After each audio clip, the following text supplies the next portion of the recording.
Susan Makula kyabadde agamba nti gwe bw'otuuka ng'owulidde ekigambo ojja kuwona ne bw'oba toyogedde. Enkuba bw'etandika okutonnya n'ofuluma n'ogenda mu nkuba teweetaaga gisaba kutobya.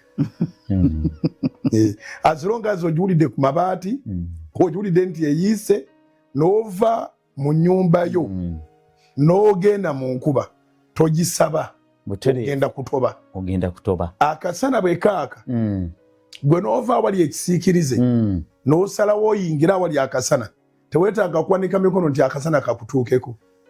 Akasana kajja kutuukako.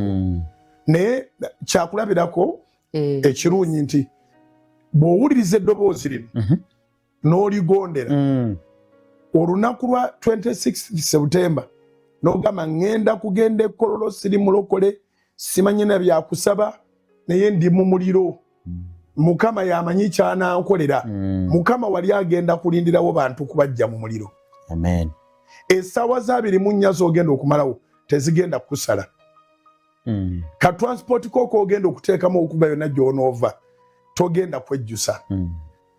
Byonna by'ogenda okuwummuza ojje Katonda tagenda kubinyooma. Actually Susan Makula ayogedde ku kigambo ky'okweteekateeka nti omukazi ono w'ekikulukuto yajja yeeteeseteese. Kati nze ne nzijukira nti mu Bayibuli bwe weeteekateeka Katonda w'atandikira okukola.